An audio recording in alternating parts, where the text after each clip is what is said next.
TV 20 Kannada ವಾಹಿನಿಗೆ ಸ್ವಾಗತ. ಮಾನ್ವಿ ಪಟ್ಟಣದ ಬೆಟ್ಟದ ಗವಿಶ್ರೀ ಅನ್ನಮಯ್ಯ ತಾತನ ಉಚ್ಛ್ರಾಯ ರಥೋತ್ಸವ ಸಾವಿರಾರು ಭಕ್ತರ ನಡುವೆ ಅದ್ದೂರಿಯಾಗಿ ಜರುಗಿದೆ. ರಾಯಚೂರು ಜಿಲ್ಲೆಯ ಮಾನ್ವಿ ಪಟ್ಟಣದಲ್ಲಿ ಬೆಟ್ಟದ ಗವಿ ಅನ್ನಮಯ್ಯ ತಾತನ ಜಾತ್ರೆ ವೇಳೆ ಮಾಜಿ ಶಾಸಕ ರಾಜ ವೆಂಕಟಪ್ಪ ನಾಯ್ಕ ಅವರ ಮನೆಯಿಂದ ಪಲ್ಲಕ್ಕಿ ಉತ್ಸವ, ಕಚೇರಿ ಆಂಜನೇಯ ದೇವಸ್ಥಾನದಲ್ಲಿ ಪೂಜೆ ಸಲ್ಲಿಸಿ ಮೆರವಣಿಗೆ ನಡೆಯಿತು. ಬೆಟ್ಟದ ಗವಿ ಅನ್ನಮಯ್ಯ ತಾತನ ಜಾತ್ರೆ ಅಂದ್ರೆ ಸಾಕು, ಎಲ್ಲ ಧರ್ಮದವರು ಅನ್ನಮಯ್ಯ ತಾತನ ಆಶೀರ್ವಾದ ಪಡೆದು ಕಾಯಿ ಕರ್ಪೂರ ಪೂಜೆ ಸಲ್ಲಿಸಿ ಆಶೀರ್ವಾದ ಇರಲಿ ಅಂತ ಅನ್ನಮಯ್ಯ ತಾತನಿಗೆ ನಮನ ಸಲ್ಲಿಸಿ ನಂತರ ಪ್ರಸಾದ ಸವಿತಿದ್ದಾರೆ.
Syed Khader Basha, TV 20 Kannada news, Manvi.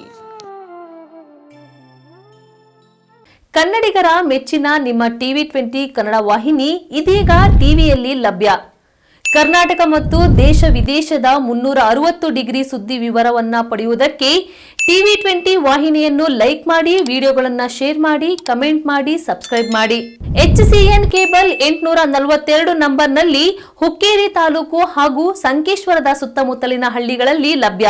PCN cable 129 ನಂಬರ್ನಲ್ಲಿ ಹಾರುಗೆರೆ ಸುತ್ತಮುತ್ತಲಿನ ಹಳ್ಳಿಗಳಲ್ಲಿ ಲಭ್ಯ. ರಾಯಬಾಗ್ ಡಿಜಿಟಲ್ ಚಾನೆಲ್ ಕೇಬಲ್ 80ನೇ ನಂಬರ್ನಲ್ಲಿ ರಾಯಬಾಗ ತಾಲೂಕಿನ ಸುತ್ತಮುತ್ತಲಿನ ಹಳ್ಳಿಗಳಲ್ಲಿ ಲಭ್ಯ. UDCN ಕೇಬಲ್ ನೆಟ್ವರ್ಕ್ ಉಗಾರ ಸುತ್ತಮುತ್ತಲಿನ ಹಳ್ಳಿಗಳಲ್ಲಿ ನಿಮ್ಮ ಟಿವಿ 20 ಕನ್ನಡ ವಾಹಿನಿಯೂ ಲಭ್ಯ.